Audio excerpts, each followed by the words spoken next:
الحمد لله رب العالمين وصلى الله على نبينا محمد وعلى آله وصحبه أجمعين. بینندگان عزیز و ارجمند، السلام علیکم و رحمت الله و برکاته. یکی از موارد زیبایی که الله متعال میپسندد و نزد الله متعال این عمل و صاحب این عمل ارزش زیادی رو دارد، دوستی و محبت به خاطر الله متعال هست.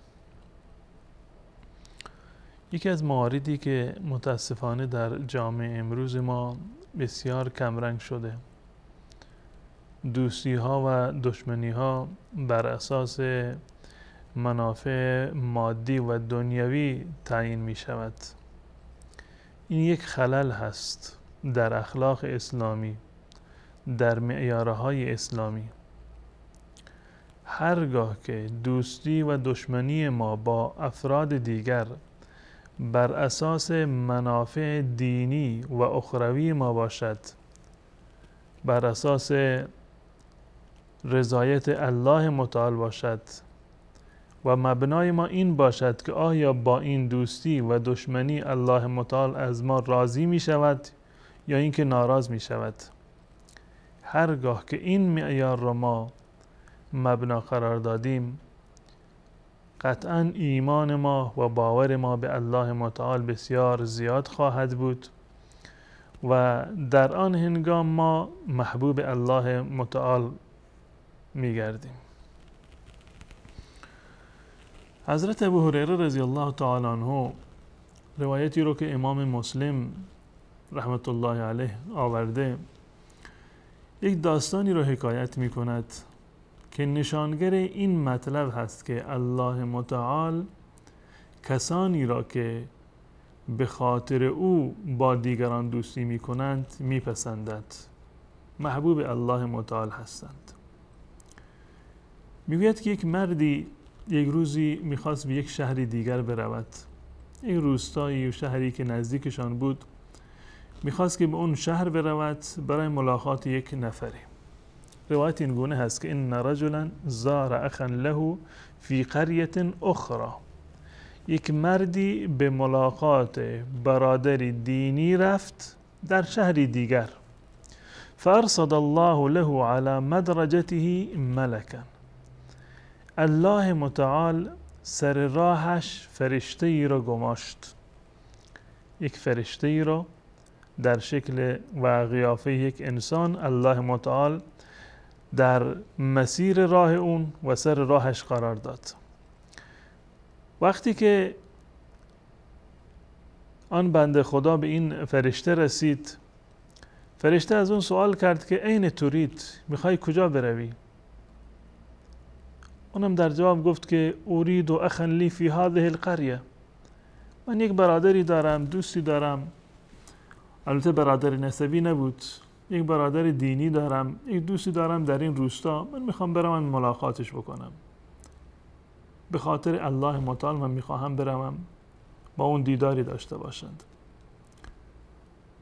فرشته سوال کرد که آیا تو یک کار خاصی داری، یک نعمت و احسانی اون فرد به تو کرده که الان میخواهی که آن را پاسخ بگویی، یک هدف دنیوی دیگری داری؟ گفت که نه، من هیچ هدف دیگری رو ندارم غیر انی احببته لله عز وجل، فقط و فقط این اندازه هست که من به خاطر الله متعال این بنده خدا را دوست دارم و میخواهم که به ملاقاتش برم.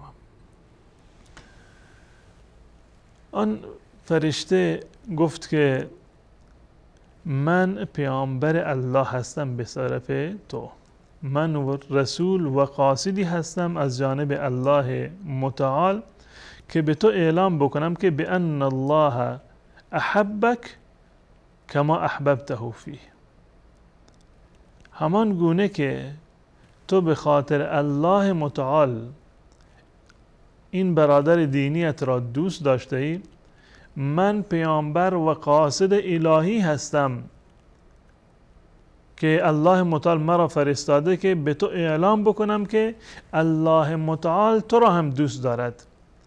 چون که تو دوستیت به خاطر الله متعال بوده، پس بنابراین الله متعال هم تو را دوست دارد.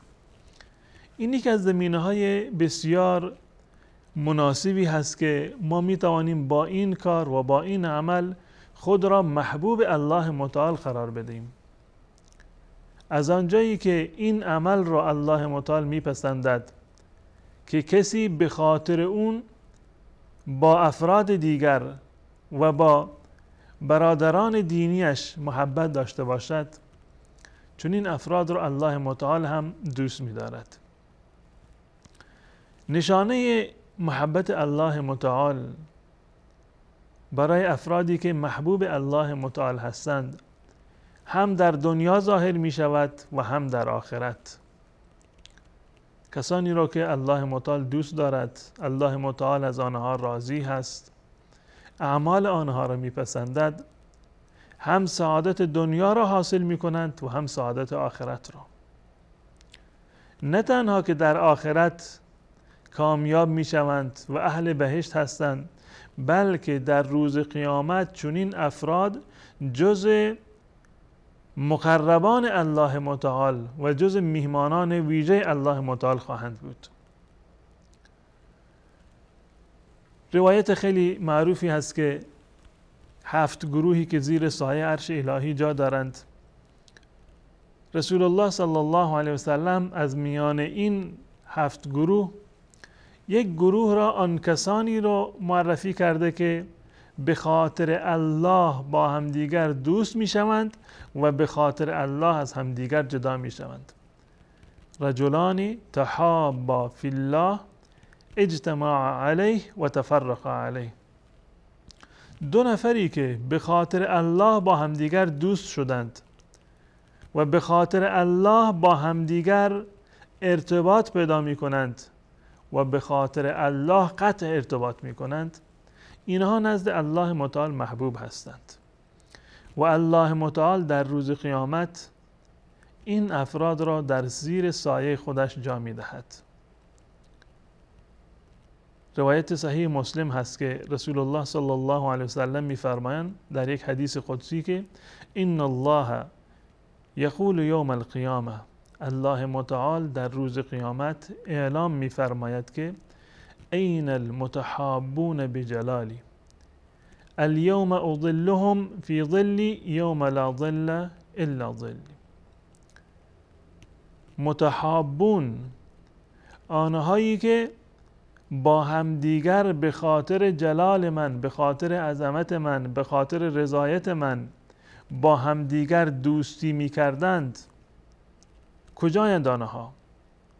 آنها را الله متعال صدا می زند و آنها را در زیر سایه اش که هیچ سایه دیگر در آن روز نیست، الله متعال آنها را قرار می دهد. حقت محبتی للمتحابین فیه. الله متعال می فرماید که محبت من فرض هست، واجب هست و شایسته آن افرادی هست که به خاطر من با همدیگر محبت می کنند و دوستی می کنند. بیاییم بنگریم که دوستی های ما امروزه بر چه اساسی هست؟ آیا بر اساس دین هست؟ بر اساس مصالح دینی و اعتقادی و اخروی هست یا بر اساس منافع دنیوی؟ اگر ما با کسی دوست هستیم، آیا به خاطر الله دوست هستیم یا به خاطر مال و دنیا یا مقام دنیا و مصلحت‌های دنیوی با کسی دوست شدیم؟ یکی از نشانه‌های محبت به خاطر الله، ما از کجا بدانیم که این محبت ما محبت الهی هست؟ به خاطر الله متعال ما با هم دیگر دوست شدیم. یکی از معیارهایش و راه شناخت محبت الهی که ما به خاطر الله متعال با هم دیگر دوست هستیم یا نیستیم، راه شناختش این است که از آن کسی که ما به خاطر الله متعال دوستش داریم اگر خطایی سر بزند، اگر در حق ما کوتاهی بکند، ما با اون قطع رابطه نمی کنیم، ولو اینکه در حق من به ظاهر کوتاهی کرده، یک کاری رو انجام داده که شاید به مصلحت دنیوی من نباشد،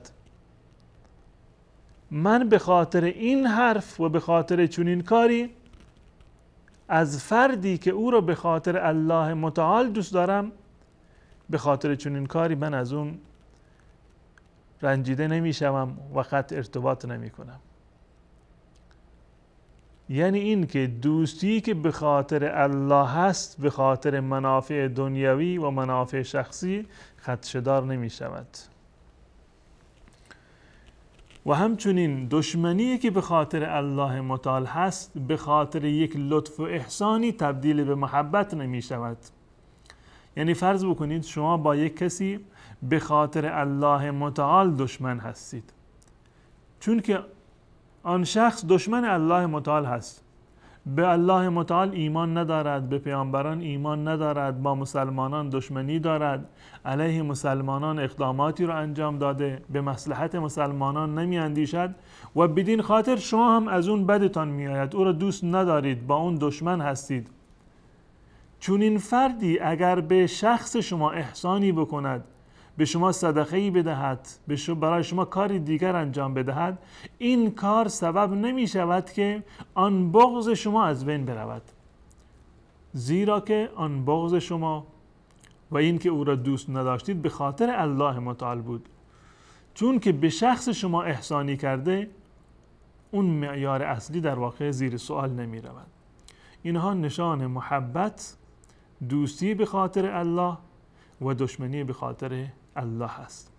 امیدوار هستم که الله متعال به ما توفیق بدهد که تمامی ارتباطاتمون و دوستی هایمون و دشمنی هایمون به خاطر الله متعال باشد. تا برنامه دیگر و مطلبی دیگر شما را به الله متعال می سپارم و السلام علیکم و رحمت الله و برکاته.